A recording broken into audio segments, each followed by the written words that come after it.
All right, good afternoon. It's Glenn McDonald with Mainline Strength and Conditioning Podcast.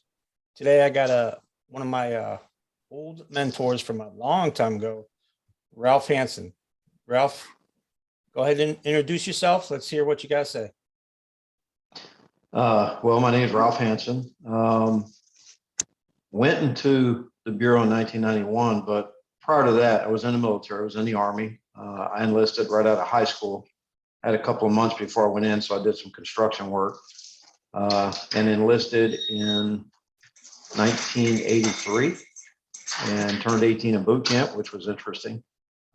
We didn't do any celebration, but I did 3 years as a military policeman, my first enlistment, and really wasn't my forte. I kind of felt like there was too much structure and not enough training opportunities. It was just work, work, work. So there wasn't really opportunities that I thought were beneficial to me. And for some reason, I was driven to airborne school and I couldn't get it through being an NP.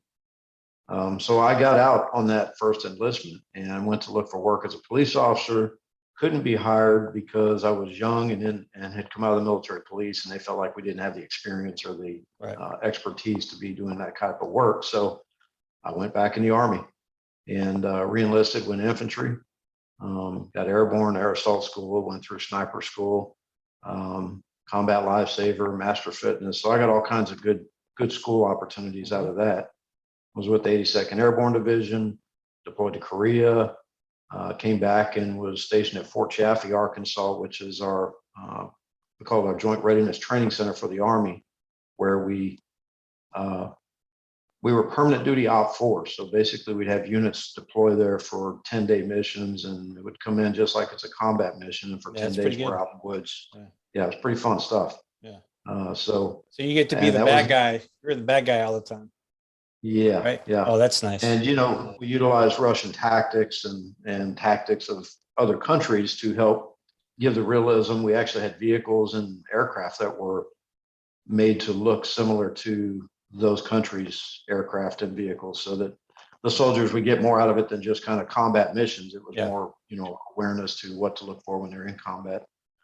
But I ended that in 1991 and hired on with the Bureau of Prisons then in Bastrop, Texas, and started my career. And did not expect.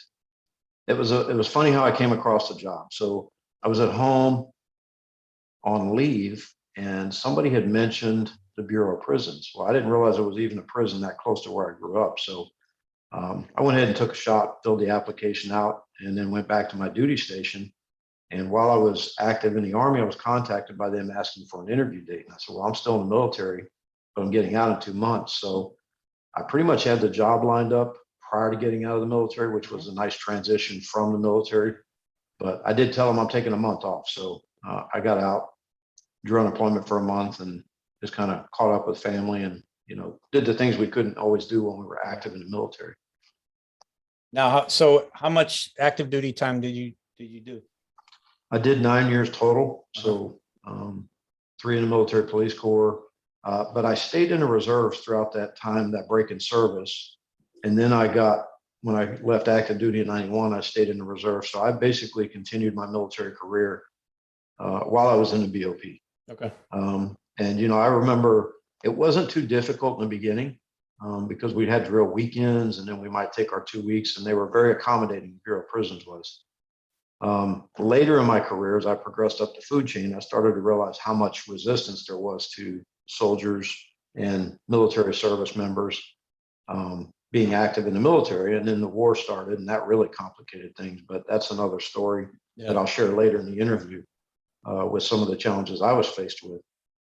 Because while I was still active in the reserves, I was activated and deployed to Afghanistan while I was working at USP Atlanta, and was gone for a year. So with that, I managed to get 22 years, because when you add up all my points and the retirement and the active duty time, it ended up being about 22 years. But the Army only gave me credit for 20 years, but I did get a retirement out of it. So that's good. I'm good. That's good. Good. All right. So just what about what institutions have you worked at, and what positions did you hold at some of those institutions? Okay. Well, I started in Bastrop as a GS6, and I worked 2 years there. Opportunity presented itself at USP Florence because it was just activating. So I put in for my GS8 and was selected. Went to USP Florence, and I want to say I was there for a little over 2 years at the USP as a GS8, and that was a tough duty station. Probably, coming from Bastrop at the time was a medium facility, and then going into a penitentiary Right. as a young correctional officer. And the penitentiary, to me, it felt like we got dumped on by the Bureau of Prisons. Any SHU unit that was full, they brought the inmates to USP Florence when we did activate. And we went through a lot of turmoil, riots and some homicides and just a lot of things. In that 2 years, it was like, it was good training grounds. I could say that. I was on the SORT team, so I was very active in, a lot of the tactical training. We were also there when the ADX activated, and fortunately it was empty for about the first year I was there. So we were able to utilize that facility as a SORT team to go in and practice tactics and, clearing cells and hostage rescue and all the things that come with being SORT. Right. So I did the 2 years there, and I remember at one point deciding I wanted to be a lieutenant. And I think what drove me to do that was some of the lieutenants I worked for, I really had a lot of respect for. We had some quality lieutenants there. And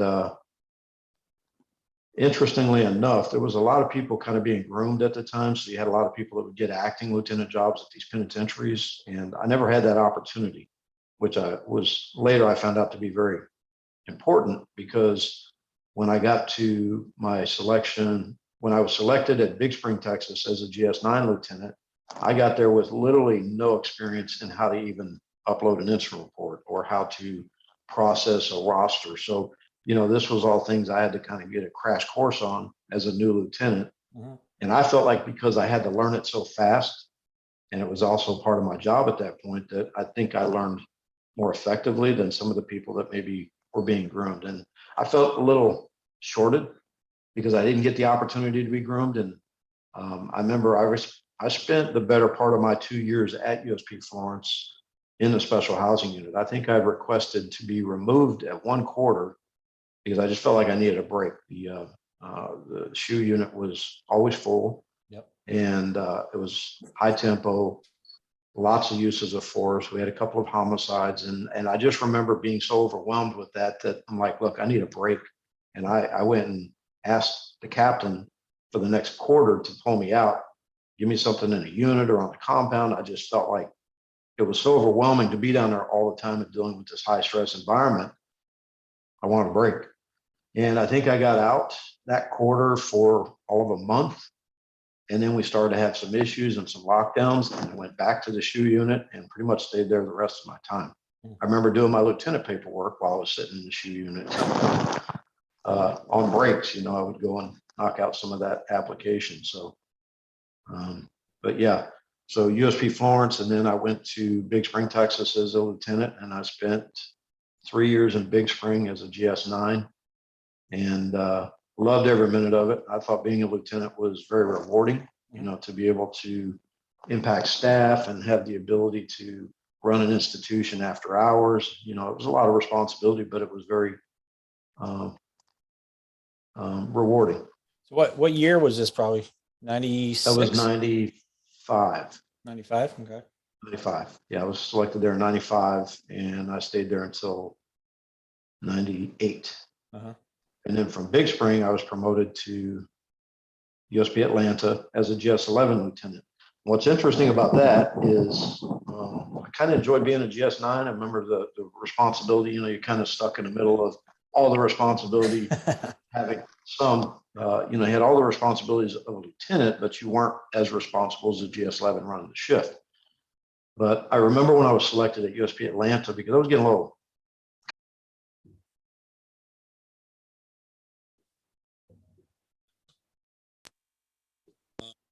but I remember being selected at USP Atlanta, and my captain at the time said, "Are you crazy or what?" Because Atlanta had literally just had a homicide I think a few days after I was selected, there was an officer killed there. And I just, Washington, right? yeah, it sure was. Yeah. And, he said, "You sure you don't want to change your mind?" I said, "No, I'm good with it." I felt like I was ready for the challenge, and I was excited about it. Right. So we moved to Atlanta in 98, and I spent 5 years in Atlanta, minus the one I was deployed for. And USP Atlanta, obviously had a lot of challenges just because of the history and the size and the ethnicity of that facility. So I remember walking in my very first day as a GS-11 lieutenant and walking through a couple of grills, and one of the officers standing in the corridor introduced himself, and I shook his hand, and he said, are you a new lieutenant? I said, "I am." He goes, "Oh, just another white lieutenant." And it was shocking because, You're like, what? I had never grown up around any kind of, racial tensions. Yeah, right. To me, it was kind of a surprise moment, but I remember thinking, you know what? I'm going to prove whatever he thinks Right. that is wrong. Yep. And I ended up spending 5 years at USP Atlanta. I worked pretty much every position on there. I was selected, I want to say, at about 3 years as the emergency preparedness officer. So my last 2 years was as an EPO. And but I remember as a lieutenant, some of the biggest things that I remember was just the amount of work that we had to do at a penitentiary that big. It was huge. Back in the day, we were still typing rosters out. We didn't have the computers. Right. Computers were used for Sentry and Yeah. incident. That's pretty much it. Everything else was typed. So, trying to modify a roster when you've got several hundred staff on a roster on a shift, sometimes it was challenging. But I also remember the amount of work that some of these guys would do. It was one of these places where you called a lot of favors in. So, if I had an officer stay and cover a shift, he'd be like, "All right, boss, you owe me one day when I need it." And I'm like, "Yeah, good." And you'd think you would forget all these paybacks, but every now and then they'd come around. But I have to say, of all the facilities, even after I left Atlanta, that I worked at, that one probably impacted me the most, as far as, the workload, the staff, just the busyness. And, there were some times where I kind of questioned whether I wanted to be in the Bureau of Prisons because of the amount of violence that we experienced. And I had at one point even applied for the U.S. Marshals, thinking I'm ready for a change. Right. Ended up being on SORT while I was in Atlanta. And it was kind of interesting because the way I got on SORT, when I first got there, Willie Scott was the warden. And I remember telling him, "Look, I'm a SORT member and I'd like to get out on the team. Even if I'm not the lieutenant, I'd like to get out and work out with them and shoot and do my thing." And he said, "You focus on being a lieutenant, I'll focus on the SORT team." So, Willie Scott was pretty much, he was the most blunt warden I ever worked for. And he was kind of a no frills guy. So he'd tell you what he thought. And I remember about 3 or 4 months later, the team had went and performed not so hot at one of the maneuvers. And they came back, and I remember being called up to Warden Scott's office. The other lieutenant was called in that was running the team, and he simply said, "You're fired. Ralph, you're hired. You're now the team leader." And that's kind of how I got the team. Oof. Yeah. So I took the team over, and I think that was also a good buy-in for some of the staff once I kind of got out there and started training with them and shooting with them, because your SORT team at the USPs tends to be your staff, in my opinion, that they go above and beyond to do their job. So I could depend on them.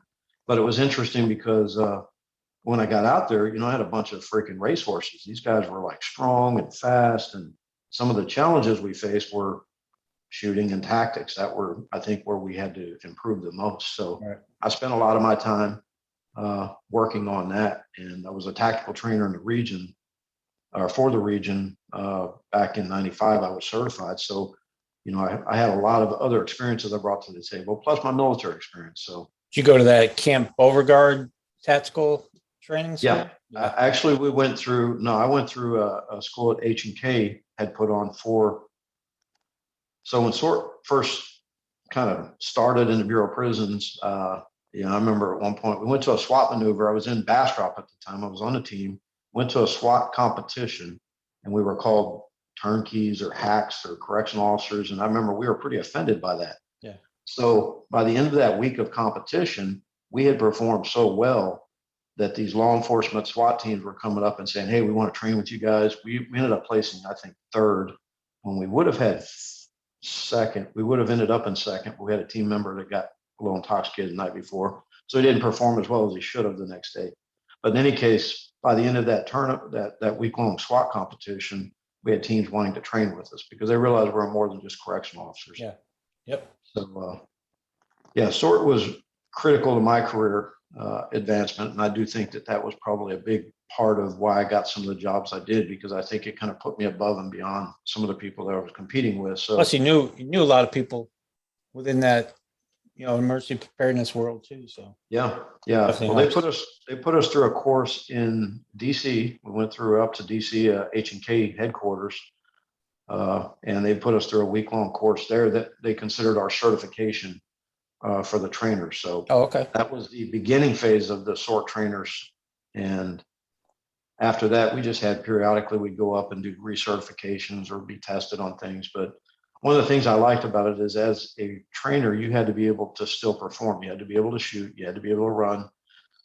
It kind of weeded out some of the lieutenants and the people that were on these teams that, I remember doing a 2-mile run one time, and the lieutenants are standing there clocking us as we're doing our laps. And we had done every day that week, we had been doing our 2 miles with full equipment. And I remember getting really bad shin splints one day, probably the 3rd or 4th day. And I said, if you guys were running with us, you would know how much we're hurting. And I got beat up for it. But at the same time, when the standards changed for SORT, it became a requirement that the team leaders had to do the same things we did. So Right. it changed the whole perspective of those teams and the efficiency of them, because your team leaders had to kind of be the example. Mhm. So, but the 5 years in Atlanta to me were probably one of who would have ever thought, to do 5 years at a penitentiary like that. I was a bus certified lieutenant, and I still remember things like bringing a busload of inmates from another institution, maybe a disturbance somewhere. We'd go pick up a busload of inmates, and we'd roll up to the front of that institution, and just the mere sight of it would settle that bus. They might talk a little trash before they get on the bus or while they're on the bus. And as soon as we rolled up to the front of that joint, they knew they were in Silence. Oh yeah. They knew where they were. Yeah. And, you'd usually have a DCT team or some emergency team members on standby to help escort the problem inmates off the bus. So that was another good thing about Atlanta, was they knew how to do business. And, when you had riots or you had fights or you had, any serious type of incident, man, the response there was like nothing I'd ever seen.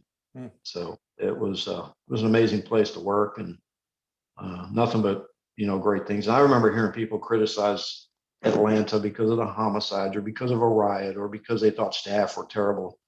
And I used to tell them, unless you've worked there, you don't have the right to talk about Atlanta, because in my opinion, you haven't earned it. Right. So then from Atlanta, I got deployed.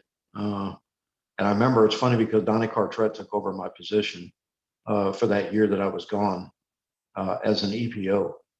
And I remember before I left, he made a comment. It's almost funny, if he's going to watch this, he'll hear it. But he had said, man, the EPO is a waste of money, a waste of time, and didn't really understand all the things that I was doing, the intricacies of the job. And, I would test procedures and run drills and a lot of paperwork and meet up with outside law enforcement, and still involved in all the tactical things, emergency plans. I took a lot of that over for the lieutenants because I realized that was things I was responsible for, and I took that monkey off of their back. So to me, it was beneficial to be able to have a job where I focused on nothing but emergency preparedness. But I remember when I left for my deployment, they told me that Donnie Cartret was going to fill that position. And he had said previously how he didn't think that position was as critical as it could be, that, those duties could be divided up amongst lieutenants. But when I came back after a year, he was in a hurry to hand me those keys and kind of get rid of that. So, He said, you can have that. yeah. So that was kind of interesting and funny. But the funny thing is, I mentioned earlier about the military and the BOP and the structure of having so many BOP employees that are still active in the reserves or National Guard. Yeah. Is I remember getting back, and while I was deployed, I would send messages to the warden and some of the exec staff, my captain, kind of letting them know, hey, I'm okay. Here's where I'm at, or this is what I'm doing. Or if I couldn't tell them where I was at, I would just say, hey, I'm okay, just checking in, And I remember before I left, because this was right after 9/11, being told that, look, don't worry about your family. We'll take care of things. We'll reach out to them, see if they need anything. And when I got back, I found out that none of that occurred. Nobody ever called my wife. Nobody ever checked up on her. And that really bothered me. So I'd come back to the institution, literally my first day back, and one of the AWs wants to meet with me. So I go to his office and I sit down, and I don't get a, hey, welcome back. Yeah, how you doing? Yeah. Glad you got all your limbs. Yeah. The first thing he said to me was, you need to make a choice, either the Bureau of Prisons or the military. And I remember being so distraught by that. I was like, did he just say that to me? Realizing the impact of what that could have done had I made that public. Right. And I literally just got up and walked out of his office, and he's yelling at me to close the door and get back in here. And I was fuming. And I remember the captain intercepted. And you're a lieutenant then? You're a lieutenant? I was an EPO. Oh, okay, EPO. All right. Yeah. And I remember the captain intercepted me, and he could tell I was upset. And he said, what's going on? I said, look, I'm just going to tell you, keep that AW away from me. I've been gone from my family for a year. I lost money on this deployment. Mm-hmm. I've been in combat. Mm-hmm. And I got to come back, and that's what I hear. Not welcome back to the institution. We're glad to have you, And here's what made it even worse is I sent care packages. I'd pick up coffee cups and hats and shirts that I would find at these bases I would deploy to out of my own pocket and send this back to the institution for them, the AW, the warden, and the captain. And not so much as a thank you for those gifts. And I remember thinking, I spent my own money for this, and this is what I come back to here. Mm-hmm. So I was very livid at the point. Oh yeah, you're pissed off. Oh yeah. And I remember going out to my EPO office, and I remember going out there and sitting in the office and calling Susie and saying, look, I think I'm going to quit the frickin' Bureau. This is the appreciation I get. I'm back at work. I didn't have to come back to work. I could have added another year of my deployment. I could have stayed in, but I chose not to because I was losing money. And, they don't think about that. I had to regain, build my leave back up. And anyways, I remember being in my office and I hear somebody banging on the door. Well, I have a camera on the door and I can see it's that AW. I didn't let him in. I stayed out there and just left him locked out of the office. And I remember the captain called me and said, hey, he's trying to come in and talk to you. I said, I don't want to talk to him. I told you, get him away from me. I don't want to see him. I need space. It was a few days after that before we finally did talk, but it was never the same after that. I think I lost all respect for that person and some of the administration, because I felt like, this is not the greeting I expected to come back to. Yeah. So fortunately, did AW, did he serve in the military? No. So he has no idea. Funny. Yeah. Years later, after I become a warden, I run into him at a warden's conference. And I remember this guy avoided me like the plague. Every place I went, he went somewhere else. And I remember thinking, please say something. Give me an opportunity to confront you. That never happened, and he never did. So, but yeah, pure crap in my mind. Yep.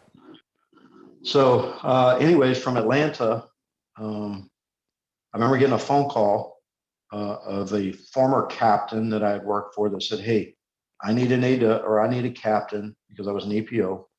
I need a captain. It wouldn't have been a promotion. It was basically a lateral to an institution up in Milan, Michigan. And he was the AW there and said, look, I need a captain with your experience. I need to, pull staff together. I need to get this lieutenant's shop in order. And, I think you're perfect for the job. And I'm thinking, okay, this is my opportunity to leave and go into a position where I felt like I could affect more staff. So I took that job, went to Milan, Michigan. All I remember about Milan was it was very cold. Right. that was one of the coldest places I ever served. And I mean, I was out in some pretty severe weather in Korea, but it didn't feel as cold as Michigan.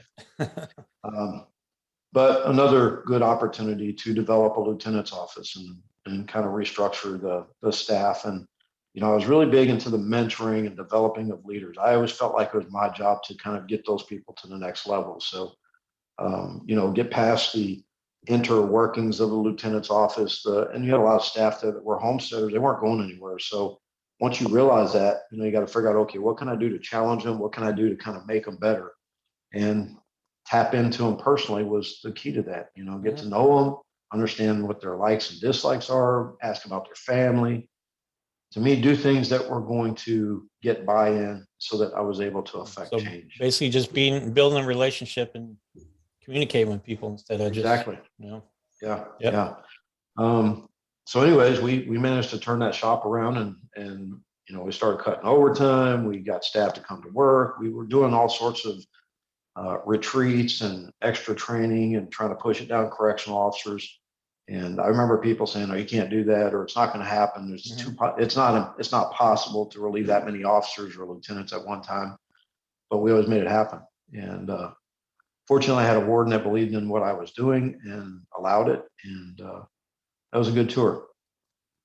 And from there, put paperwork in and then went to USP Allenwood, Pennsylvania. So another USP. And I actually came in behind Bob Farley, who was an exceptional leader as well. That place ran like a clock. USP Allenwood to me was one of the best run facilities I'd ever been to. The lieutenants knew their jobs. Staff knew their jobs. There was hardworking staff up there. I remember thinking, you know, being up in the North, unions and how challenging unions might be. But I can tell you, people up there knew how to work. And when it was time to, you know, crack heads or deal with riots or deal with a serious incident, man, they were all over it. So and what year was this? That was in 2005. 2005 to 2007 is when I was at USP Allenwood. Went through one program review there. I actually went through a program review in Milan too, and we ended up getting a superior, which was, yeah, was hard work, but you know, it was well worth it when it was all done. And I think they found one discrepancy, and it was like shocking for the lieutenants because they had to. Yeah. And then when I get to Allenwood, they had a history of superiors. So obviously you have a lot to live up to maintain that superior. Right. And everybody keeps thinking that it's going to be this one that we don't get it. And that was the first program review I went through where I got no deficiencies. And I remember thinking, wow, is that even possible? You know, it doesn't seem real. So a good institution, great staff. Being a penitentiary, we did have some homicides. We did have some disturbances, but again, staff were able to handle it. The big thing we did there, I think, was just continue to develop staff. So, you know, that's where I kind of learned to start networking with the other departments and realizing how important they were as a captain. And that was one of the things they used to tell me is, you know, us captains, we all have different hats we wear and kind of different leadership styles. One of the things I like to do is try to involve people in decision making. So I didn't want to be the direct, I'm the captain, you're going to do what I say. I would try to give them an opportunity to give me feedback, to tell me what they thought. Now, I may still make my own decision, but I'm going to give them that opportunity. And I think that's what helped people kind of go with it. Is they were given an opportunity. We voiced the concerns. We laid out what's going to work best. And I mean, you were a captain, so you understand how that works.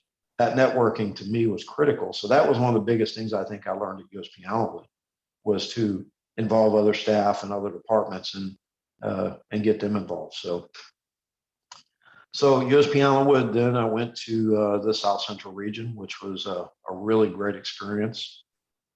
Never really expected to get that job. It was a correctional service administrator, and probably the most rewarding position. The challenge with that job was that you were stuck in an office or on the road in a hotel a lot. So you're away from home. I filled in behind Mike Carvajal, who was the previous administrator. So obviously that's a big pair of shoes to fill. And, you know, Mike Carvajal was a dear friend of mine, still is. And to come in behind him, there wasn't really anything to improve on, but just to kind of continue the process of making things happen. And from a correctional service administrator standpoint, you realize you impact all the institutions from a security standpoint. So the only really big thing that I remember, well, it's two big things. One is we had to, we were having a lot of assaults on staff in the special housing units. And the challenges we were experiencing were that they were getting complacent. Staff were not doing their job. They weren't following directions and post orders. They were taking shortcuts is really what it boils down to.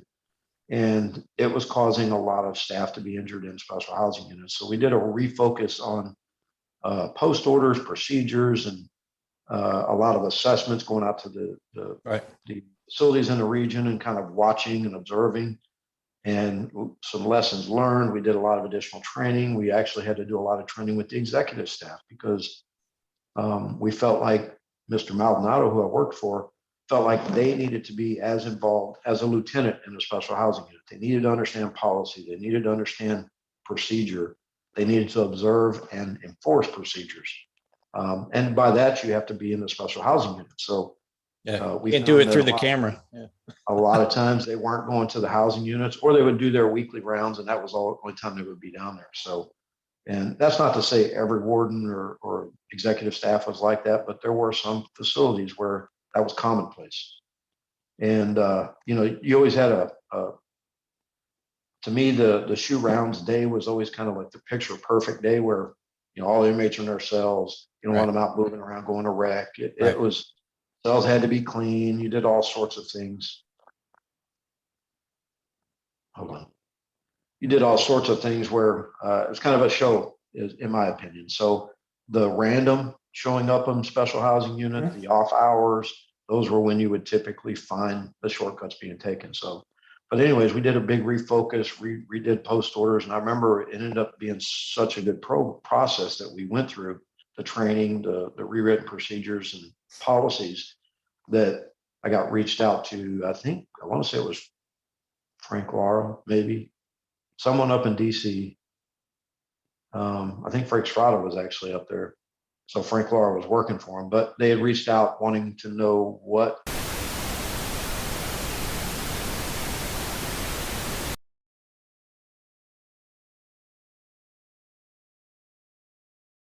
All right. So back to, all right, go ahead, Ralph. Let's see, what were we talking about? Oh, special housing unit. Basically retraining staff and redoing the post orders and all the procedures that we had for special housing units. So that was a big accomplishment.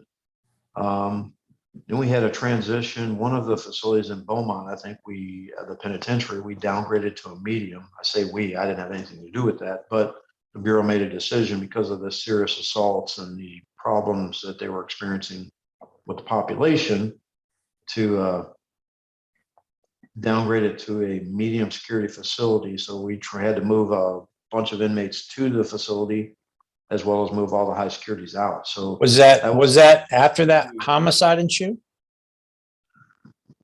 Remember the one where they were able to get the keys from the officer? Yeah, it may have been, because I remember that incident. Because being in a region, you see all the incidents that occur, and with all the penitentiaries and the Shoe incidents that were occurring, I don't recall. I think that may have been the one that prompted it. I'm just not positive. Yeah. So in any case, and then we had to go down there and actually went to several of the penitentiaries to do a lot of additional training with staff and communication and how to interact with inmates. And I think Mr. Maldonado felt like it was critical that we kind of refocus people, get them back to the basics, get them back to just understanding what a correctional officer and being a leader and an executive staff required in the Bureau of Prisons. So it was interesting because my last probably 6 months in the region, I was given an opportunity to go to Pollock. That's where I went, USP Pollock, temporarily to fill in as an AW for somebody had left, and I guess they couldn't fill it right away. So I was asked to go there, and it was kind of interesting because I had been down there talking about communication and how to deal with inmates. Right. And now it's like, okay, you're put on Front Street. Here you are. Here's your Yeah. facility. And I Let's see remember what you thinking, got. I had been to these institutions, and sometimes you got to be very blunt with the wardens and exec staff on what you see and observations you make. But I felt like it was also an opportunity to demonstrate what I was preaching as, how I worked. And I remember being a young officer, being very assertive. In some cases, maybe too assertive, because I'd have exec staff or even some of my lieutenants saying, hey, just settle down a little bit. Yep. Wanting to pat search everybody, wanting to do a lot of shakedowns. But as I progressed up into these positions, I remember thinking it all boiled down to how much we interacted with inmates, put our hands on inmates, talking to inmates. So I was hugely a proponent of doing that. And I remember coming to Pollock as an AW and getting there really early so I could drink my coffee in peace, because that's the only quiet time you had. And then spending most of the day out of the office, walking and talking and, trying to interact with inmates and staff. And it was a good experience for me. And again, it was just demonstrating what I'd been preaching as being something that I believed wholeheartedly in, as how we, we perform as staff. I always felt like no matter what my pay grade was, I was always a correctional officer. So I would always put my hands on inmates, and I wasn't scared to approach an inmate that was getting disrespectful with another staff member. And, I truly believe that the inmates know there's a line they don't cross. And if they cross that line, then you got people like Donnie Cartwright, hey, go get him. Because he was a captain during the time I was there. Actually, I think he may have came back as a captain, but in any case, I remember, as an exec staff member, I didn't necessarily want to go toe to toe with an inmate, because then I think you discredit your position. But I do think that utilize your staff to your capabilities, make sure that they know their responsibilities. But at the same time, I wouldn't let an inmate bend the rules. If they're being belligerent, or they're not standing still for a pat search, or a staff member is trying to talk to them and they're being unprofessional, I would intervene if I didn't feel like the staff was getting the necessary response from the inmate. Because to me, that disrespect can start to carry over. It's like a disease. One little disrespect issue turns into a whole lot of disrespect. It goes quick too. It goes real fast. So that was something that was very important to me. And I remember, I think I got selected at Beaumont as an AW while I was at Pollock. And I remember Mr. Warden Keffer making a comment saying, I don't get why I can't get you promoted here as an AW. I need an AW, and Beaumont gets you. And they've already had 2 or 3 correctional service administrators go directly to Beaumont. He's like, why can't I get one here? He was very frustrated with that. And personally, I didn't care which facility I went to. I was ready to get back to the institution, because I felt like in the region, I was losing that interactive ability with the inmates and staff. You got to affect a lot of staff, but it wasn't like being on the ground and, doing our job. Right. Like that's where I belonged, was in the institution. So the region was great. But ended up in Beaumont, did 2 years there. Now, what year was this? That would have been, let's see, 2010 to 2012. And the way that was working, the complexes started to have AWs that would float all the institutions. So you may be assigned to the penitentiary, but you would have to go to the medium or the low and the camp to do mainline, to do rounds, and basically be seen, and then also assist the warden with anything that they had specific to your departments underneath you. So you visited all the facilities, but I was at the penitentiary and worked with some great staff there. And then from there, promoted, or didn't promote, but lateral to USP Pollock. That was kind of an interesting phone call, because I didn't have any paperwork in at the time, but I was called and asked if I would take a position at USP Pollock, because I guess it would, again, was challenged by, people not wanting to put in for these tough positions. I was very willing. I was ready for a change. I think Beaumont was interesting, but I honestly was just ready for a new experience. So ended up at Pollock in 2012, and I think I was there till 2014 as an associate warden. So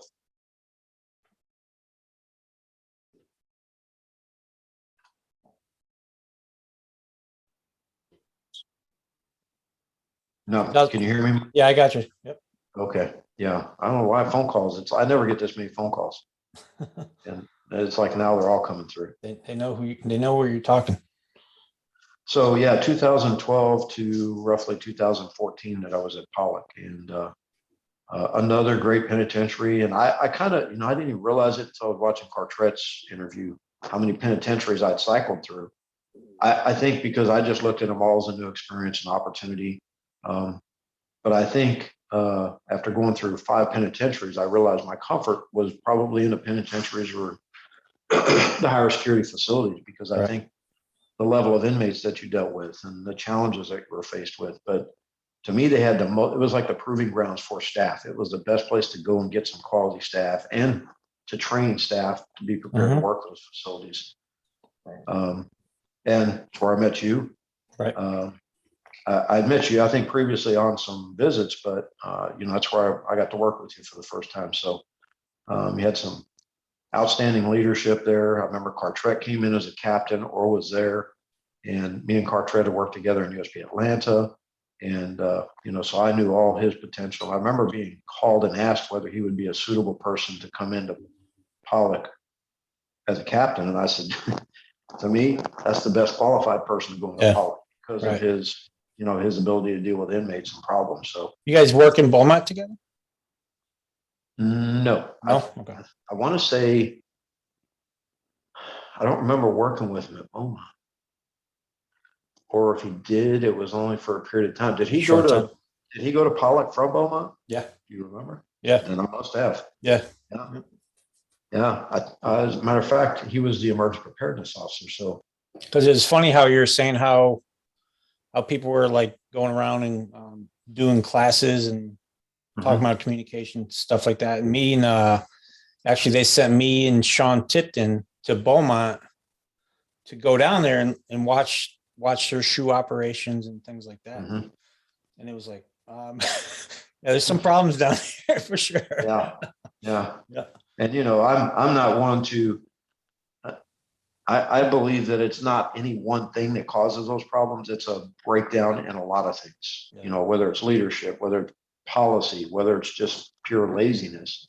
I recollect. I always refer back to when I was at USP Florence as a young officer and couldn't get out of that shoe unit. I was so frustrated sometimes because of the level of, some of the craziness that we witnessed in those units. I remember watching a guy get beat so bad that the entire cell, the walls, the floor, the ceiling were covered in blood. Right. I thought the guy was dead. We had a team getting ready to go in upstairs, and I went up to get him. We were actually doing our welfare check, walk around, and can't see in the window. Literally, there's a spot between the blood splatters on the window that I seen through, and he's steadily stomping on this guy's head. So I go up to get the team, said, "Hey, I got a situation downstairs that's more urgent. I need y'all to go in." And told them there's a lot of blood, so make sure you got gloves on and you got all your protective gear. But I would always refer back to Florence because of how frustrated I got. And I think that was one of the things we realized is you can't leave those staff in that environment because of the high stress for a long period of time. They need to cycle out and get some clarity on, and then just get. They'll usually burn out and then they'll get complacent and bad things happen. Yep. So that was one of the things that I was able, I think, to realize in my career. But yeah, Pollock was a great experience. So, and then let's see, Pollock to Elkton, Ohio, as a warden. I remember they gave me 3 options, 3 different facilities to choose from, and Elkton was not the one I chose. It was actually a penitentiary. I think it was in California, maybe in Lompoc. In any case, there was 2 or 3 options they gave me, and I chose everything but Elkton and ended up in Elkton as a warden. So you know how that works. Oh yeah, dream sheet. Yeah. And not because I didn't know anything about Elkton, but I remembered it. It's a complex, a small complex. They had a medium and a low security facility. I just didn't want to go north. Honestly, I was worried about the cold weather again. So in any case, ended up there, and we were there for just under 2 years. I literally say 18, 19 months. And it's funny because I didn't spend a lot of time there. That is during the time frame when I lost my son. Mhm. And so that experience of being up there, being so far from family, and my son, who was buried here at Fort Sam in San Antonio, I was determined to leave that facility at all costs. I literally was looking for jobs that weren't government jobs and willing to give up my retirement because I was so distraught over losing him that Right. I felt like if I didn't get home, I was going to quit the Bureau. And I remember Joe Norwood was my regional director, and he kept telling me not to do it. He said, look, I'll find something. Give me time, hang tough. And, he would check up on me a lot, which I loved for a regional Good. director. Good. Yeah. So in any case, I managed to get a job in Three Rivers, and that was as close to home as I could probably get. And it was a good facility. I had known about Three Rivers when it activated years earlier, and had tried to get there and didn't get selected. I think that's when I got selected in Florence. Mhm. So went back there, or managed to get to Three Rivers, and that was in 2005 when I left Elkton, Ohio, and ended up finishing my career there. Got my SES while I was there. Probably being so close to home, I think it was probably one of the most special facilities I worked at, simply because it was close to home. And I had some really great staff there. I had hardworking staff that, same thing as some of the other facilities, you had a lot of homesteading. You have a lot of people trying to promote up. They were from that area. But the good thing about that was you had a lot of consistency. And I think that was something the Bureau failed to identify with some of the homesteading that did occur. You would get pushed when you start to get up to the executive levels into other opportunities and jobs and Mhm. leadership positions. But I felt like we tried to push people sometimes too much, and it would actually turn them. So I felt like some of the homesteaders kept the consistency at a facility like Three Rivers, where it runs. It's just like Allenwood, a fine-tuned Runs by machine. itself pretty much, right? Yeah, it does. Yeah. And it was a good place for me to finish Mhm. my career, being close to home. So yeah, I made the decision to retire. I think I just got a little disheartened by the fact that the Bureau had not selected a director for almost, I think at that point, probably going on 4 years. So, I felt like we were leadershipless. We had acting directors. Right. Right. Bring It's people in not, from retirement. And, yeah. yeah, we were doing a lot of things. And I think in the long run, that hurt the Bureau of Prisons, because I think your leadership development kind of fell to the wayside. Other than what we were doing at our own institutions locally. And that's not to say that the regional directors weren't pushing leadership, but I just felt like without that leadership position filled, because Charles Samuels had resigned or retired, and we went without that director for a while. I felt like things were kind of put on the back burner all the time. Our budgets were always skewed. Our training was being minimized. We Yeah. were looking at more of the online training rather than the in-person training, which Right. I was not a fan of. But uh, it was just things like that that I think hit a point of frustration, Mhm. where it's like, okay, I'm done. I've done everything I can do. I've impacted staff as much as I possibly can, and I just felt like I'm ready to do something different. So when I decided to retire, it was a tough decision. I think I played with it for a couple of months because I just got my SES probably 7 or 8 months earlier. So it's like, okay, I'm making good money. I'm at my home institution, Right. but it just didn't feel. They always say you'll know when that day is there, Oh, yeah. and I Yeah. didn't know what Hits you quick, too. that Yeah. does. Yeah. So I retired in 2017, and although I miss a lot of my staff throughout my bureau career, if it's not through Facebook, a couple of them stay in touch with me. It's interesting because I just had a phone call yesterday from one of my staff at Three Rivers who just wanted to call and say thank you. And I thought, Wow. wow, how ironic, because I get these periodically. I'll get a phone call or a text message or see them on Facebook. These kind of reminders of your career and your leadership. And, the staff member was like, look, I was ready to quit the bureau because I couldn't get a shift I wanted, or I couldn't get the days off I wanted. I just had a lot of things working against me. And he said, I was ready to quit, and you selected me as a case manager. And he said, I don't think you realized how much that impacted me, because here we are, 5 years later, and I am content. I'm happy. I love my job. And he said, I just wanted to say thank you. And I never had that opportunity, even though when you selected me, I thanked you. But Yeah. Right. I don't know if you realized all the things I was struggling with at the time. And I said, you did tell me that you were ready to quit the Bureau. So I said, I do remember that conversation. And he said, the fact that you remember that tells me what kind of leader you are. So, to me, those are credibility opportunities where you kind of realize the impact and the effect that you had on a lot of people. Even if it's, even if it's like one, like you said, just like one person, just a few people that you affected. And you're like, wow, that, that made my 28 years of service in the Bureau. You're like, you actually feel good about stuff like that. Yeah. And he had made a statement. He said, Warden, we've had 2 or 3 wardens come through here since you left. And he said, everybody is compared to you. He said, that's what everybody compares new wardens to, is Warden Hanson. I said, wow, that's pretty impressive.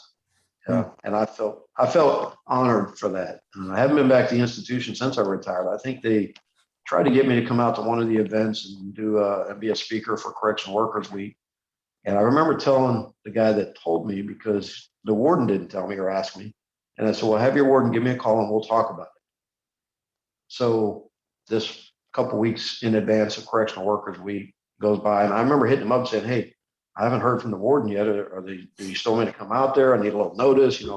I do a side job now. I teach firearms. So I said, I need to make sure my schedule is clear for that date.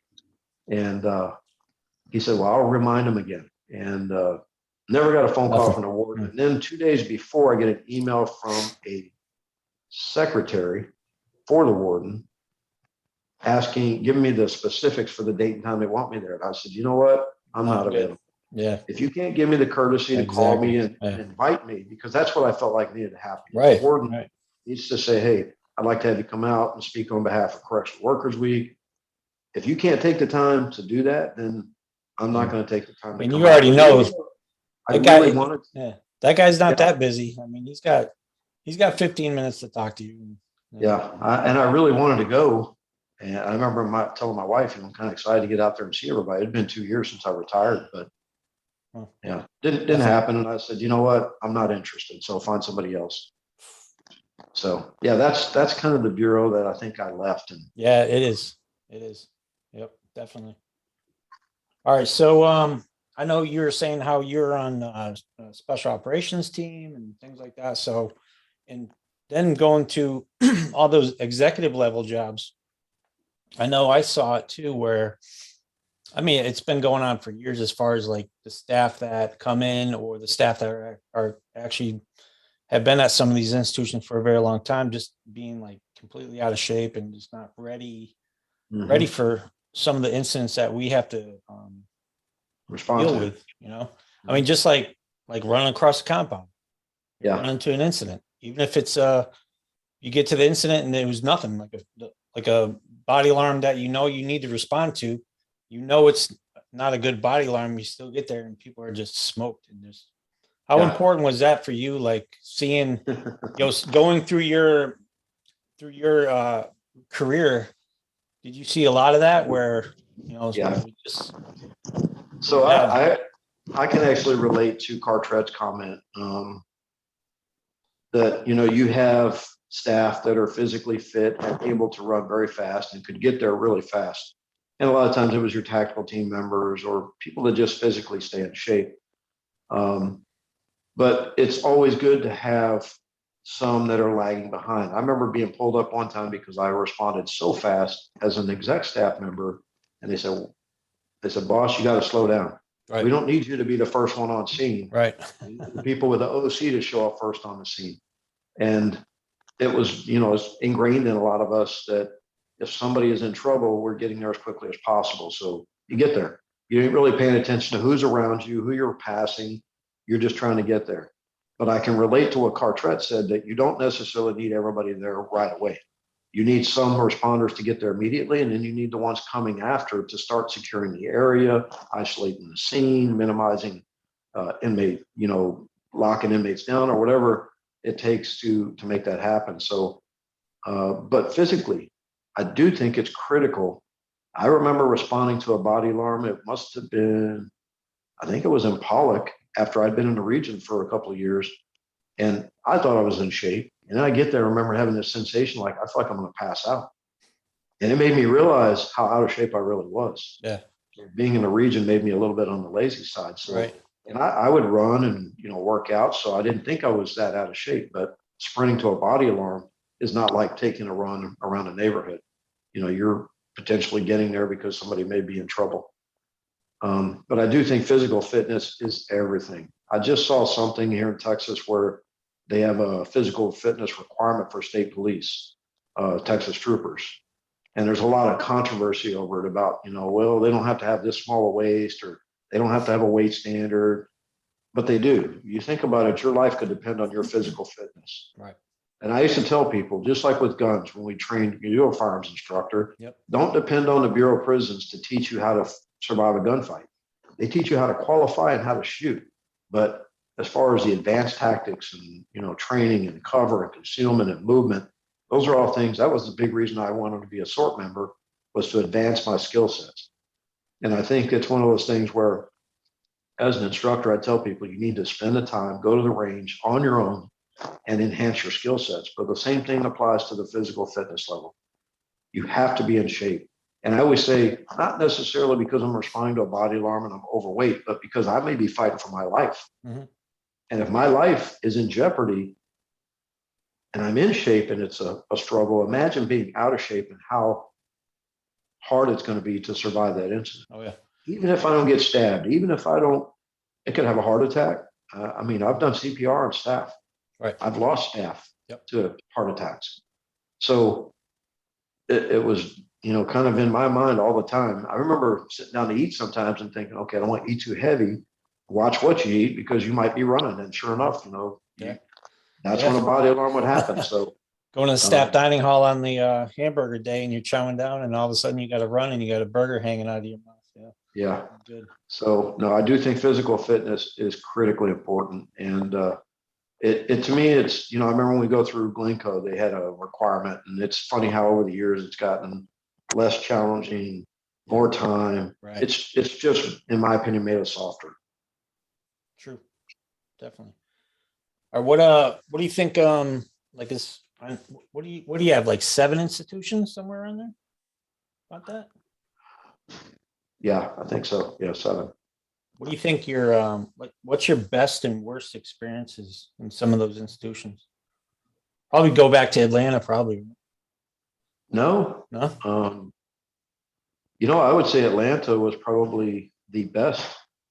Was it? Even though emotionally and psychologically it might be stressful and challenging, I think I learned the most about being a good leader. To be able to draw so many staff. I remember when I left Atlanta, they had a going away function. And, if you've ever been to Atlanta, if they love you there, they will make sure you leave on a good note. And it's funny because the AW I had the issue with was at my departure ceremony. But what I do remember is that there was so many people in our staff training center that they were in the hallways, they were outside the building trying to listen to everything that was going on. Right. And everybody brings dishes from home. So you got all these different foods. And yeah, I remember leaving there and having this big ceremony and giving me gifts. And Atlanta gave me a ton of gifts. I mean, they gave me gift cards, they gave me plaques, they gave me, they do it up right when you leave.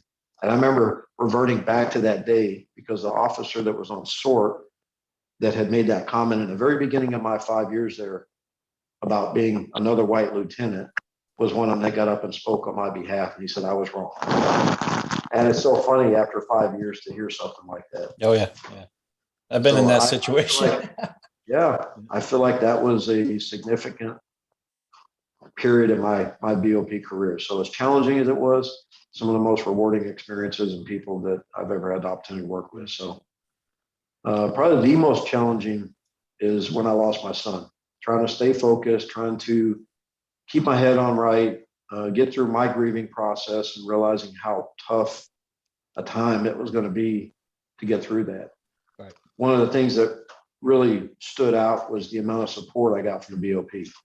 This was one of those times where they did support me. And it wasn't necessarily from an administrative level. It was more from a personal level because I had people sending me cards from all over the Bureau of Prisons that I had impacted somewhere in their life when they found out that this had occurred.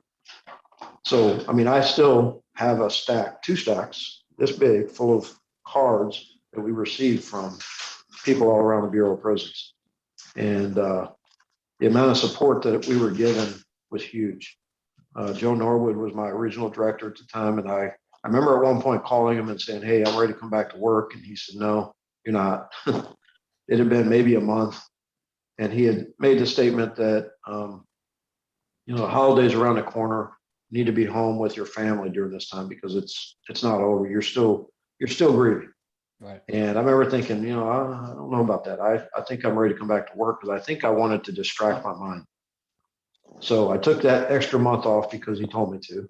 But then when I did come back to work, having a session my first day back where I sat in my office, teared up, and I couldn't stop crying. And my secretary came in and said, "Warden, go home." So that was tough. Yeah. And that having the Bureau support you and all the people that knew us at the time, calling and checking on you and providing, support was huge. We had people bringing dinners over to our house. We had people calling and checking on us. We had some people that didn't call, but, would send an email and they said, "I didn't call because I didn't know what to say." So that was the most challenging thing in my career, I think. Oh, That part. Yeah. All the I blood, remember all the that. gore, all the tragedy is trumped by that one incident. So I do remember before I retired, there was an opportunity to go to Denver and do a suicide awareness video that they were creating because I had made a comment during one of our wardens conferences how there needs to be more emphasis by the Bureau of Prisons on our staff because we had staff that were taking their lives too. Mhm. And I thought, we've got to do something. We've got to start. Never hear about it either. Never hear No, about it. you don't. It's all kept on the down low. And that really frustrated me because, I remember cutting inmates down. I remember seeing staff. I've done some memorials where staff have taken their lives as a captain, as an EW. And I thought the Bureau needs to fix this. They need to get in front of it. They need to bring it to the forefront and get in front of this. So Right.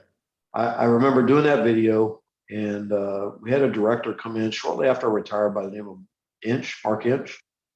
Mhm. And he had sent me a copy of the CD of the video. And I don't know. I could ask you, was this ever played? Did you ever see it? I don't recall Where they ever talked seeing about- that. Wow. Nope. So again, we did all this work, all this money was spent on this video, and it Nothing. looks like it wasn't even shared with staff. So I'd love to see it, but I don't recall anything like that because I probably would have said something to you. I'd have reached out to you and said, that I saw it, but no. So yeah, and then also being a resiliency instructor, I remember when I got certified to do that and started going out and doing these resiliency classes, that was huge because I was able to use this grief that I had to help educate staff on understanding that, look, if I can get through something as significant as this, you can get through a bad day. Right. And some staff come out of the woodwork after something like this and tell you, "Hey, I lost my wife or I lost a brother or sister to suicide." But you didn't know that until I shared my story. And then it's like, okay, now they're coming to talk to you. So there was a lot of opportunity to help them staff get through things that you didn't even have any awareness to. And any good exec staff or leader would have tapped into that in their career. That some of these staff are just looking for an opportunity to share their story. So, Right. but the resiliency training to me was huge. And then I remember, again, towards my retirement, as I got closer, that they were starting to reduce the amount of trainings that were occurring. And I remember pushing really hard that, look, this training needs to stay on track. It needs to continue. But, budgets and money talk, and I don't know if it still is even going on. So No, I don't think so. I know there's a big push before I retired. There's a pretty big push about staff suicide and awareness, things like that. And our warden, Russell Heisner, he pushed that a lot about staff suicide because it was kind of like for a while there, it was pretty rampant throughout the agency. yeah, Probably a little bit before COVID, where it was happening all the time, and then when COVID hit, and then everyone really got insulated and kind of in their own little world, and a lot of things came out then too. So Yeah. But so what do you think about like what's some of your biggest accomplishments? I know you got a ton of them. I mean, you've done everything. You went all the way to the warden, so it doesn't get much better than that. I don't know if I have any one big accomplishment. I think the biggest accomplishment to me is just impacting staff. Right. I thoroughly enjoy and love to hear from some of the staff that, you've impacted. I remember Pollock, there was a female, I want to say an SIS tech. I was in there doing an audit when I was there from the region, and I saw a video camera in one of the units where an inmate was doing pull-ups or push or dips on the outside of the rail. Right. And I remember telling her, call down there and tell the officer to have that inmate get inside the rail. So she did, and the officer kind of blew up on her, and this inmate, I've already told him once to get off and he won't do it. And so she just let it occur. And so I left the office and went out there to that unit and got with the officer and went out. We identified this inmate, took him to SHU. And, I told her, I said, I'm not here to beat you up. I'm here to support you. So this inmate is not following your direction. You've already given him direction to get off there. And I asked you to do it again, and you're saying he won't. So he's going to SHU. And I remember just in my mind, I'm just doing something that anybody else would have done had they saw it, support the officer. But I remember a couple of years later coming back as an AW, and that same female tech said, boss, I still remember when you walked down to a housing unit to lock an inmate up that wouldn't follow the order of an officer. And that was one of the things that I think I got the most out of the BOP was never forgetting that I was a correctional officer first, no matter what position I worked in.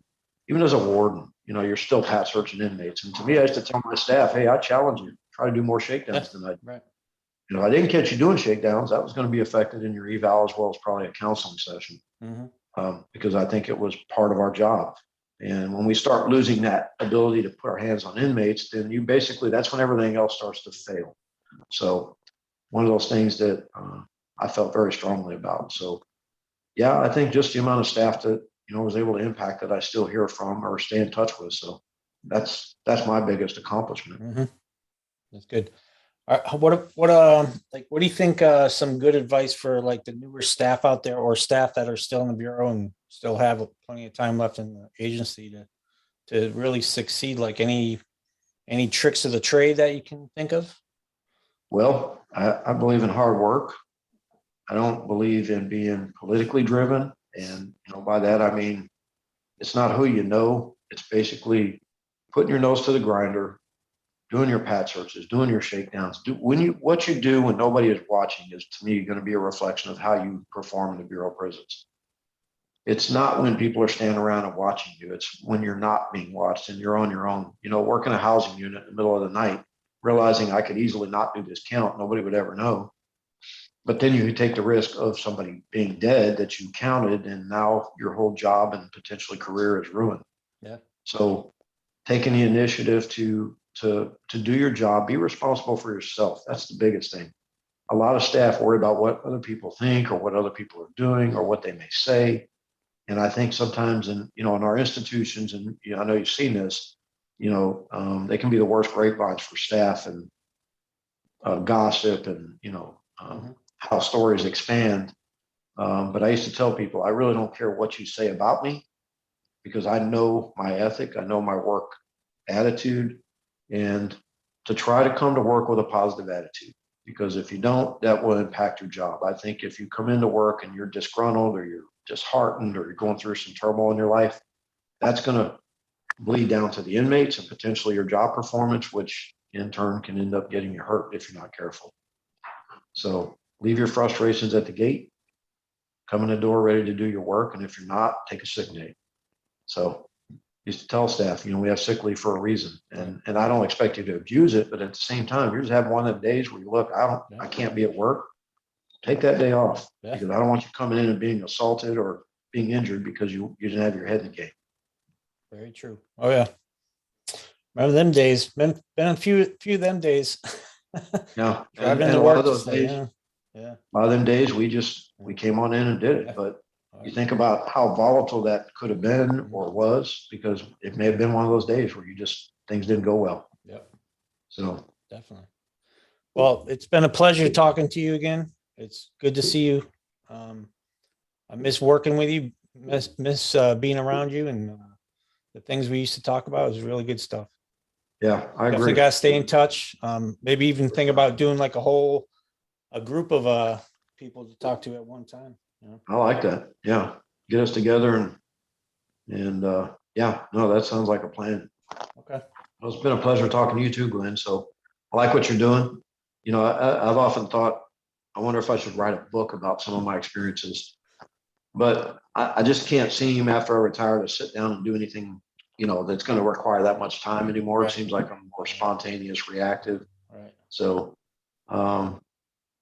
and this is, to me, is a good way to get some of those experiences out there. And, I would hope that some of the new staff are watching this, because there's a lot to be learned, I think, through some of the history and experiences that we've all gone through. Yeah. Because how many years did you do total for the bureau? 26. 26. I did 28. So I mean, that's Yeah. it's a lot of experience. Yep. Over 50 years right there. Yeah. Yeah. Well, it's a pleasure. I'm sure I'm going to hit you up again to talk to you even more. Okay. All right, Glenn. All All right. You right. take care. Brother. Say Take hello care, to man. everybody. All right. I will. All right. Take care. Bye. Yep. Bye.